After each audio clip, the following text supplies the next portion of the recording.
अफगानिस्तान में तालिबान की वापसी के साथ ही दुनिया दो धड़ों में बटी हुई नजर आ रही है। एक गुट पाकिस्तान और चीन जैसे देशों का है जिसने खुलकर तालिबान का समर्थन कर दिया है, तो दूसरी ओर भारत जैसे देश हैं जिन्होंने साफ कर दिया कि हथियारों के दम पर शासन करने वाली सरकार उन्हें स्वीकार नहीं है। हालांकि ऐसी बातें कही जा रही हैं कि तालिबान में पैदा हुई स्थिति के बाद भारत अभी तत्काल कोई बड़ा कदम उठाने की बजाय वेट एंड वॉच की भूमिका में होगा। भारत की नजर अफगानिस्तान में बनने वाली नई सरकार के स्वरूप और तालिबान के रुख पर है। पूरी तरह परखने के बाद ही भारत तालिबानी शासन से कूटनीतिक रिश्तों पर अपनी रणनीति तय करेगा।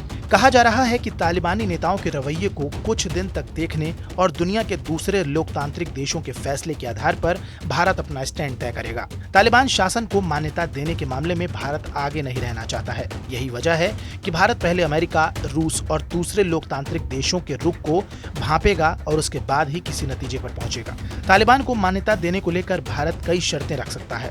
भारत की पहली शर्त आतंकवाद को लेकर होगी।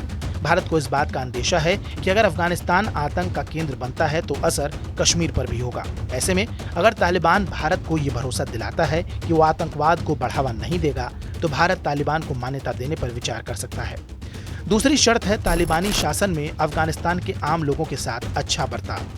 भारत समेत दुनिया के तमाम देशों को इस बात का डर है कि सत्ता में आने के बाद तालिबान लोगों से वैसे ही बर्बरता और ज्यादती करेगा जैसे 1996 से 2001 के तालिबानी शासन में हुआ था।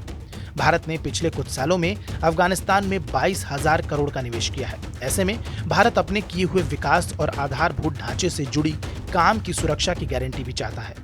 कूटनीतिक जानकारों का कहना है कि भारत सरकार तालिबान को भले मान्यता न दे, लेकिन उसे तालिबान के बैकडोर चैनलों से बात तो करनी ही होगी, क्योंकि अफगानिस्तान में भारत का बड़ा दांव लगा हुआ है।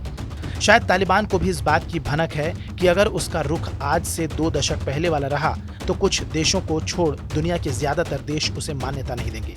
यही वजह है कि तालिबान खुद को बदले तौर पर पेश करने की कोशिश कर रहा है। मंगलवार को पहली प्रेस कॉन्फ्रेंस में तालिबानी प्रवक्ता ने कई ऐसी बातें कहीं जो तालिबानी विचारधारा से ठीक उलट हैं। तालिबान ने वादा किया है कि दुनिया के किसी भी मुल्क के खिलाफ आतंकवाद के लिए अफगानिस्तान की जमीन का इस्तेमाल नहीं होगा। तालिबान ने ये वादा ऐसे समय पर किया जब भारत, अमेरिका और ब्रिटेन समेत दुनिया के अधिकतर देश इस बात को लेकर चिंतित हैं कि तालिबानी शासन में एक बार फिर आतंकी संगठनों के लिए अफगानिस्तान सबसे सुरक्षित ठिकाना बन जाएगा। तालिबान ने महिलाओं को लेकर अपनी सोच में बदलाव के भी संकेत दिए, साथ ही भारत से अपने निवेश को जारी रखने की बात भी कही है। बहरहाल इस खबर पर आपकी क्या प्रतिक्रिया है, हमें कमेंट सेक्शन में जरूर बताएं। साथ ही देश और दुनिया से जुड़ी तमाम बड़ी खबरों के अपडेट्स के लिए सब्सक्राइब करना न भूलें हमारा digital platform TV9 Bharatvarsh.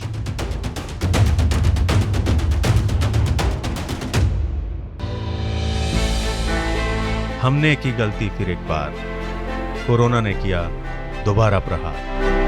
Mask, 2 गज दूरी, करें अपनी सुरक्षा पूरी। कोरोना टीका हम सबको लगाना है, मिलकर साथ समझदारी से कोरोना को हराना है।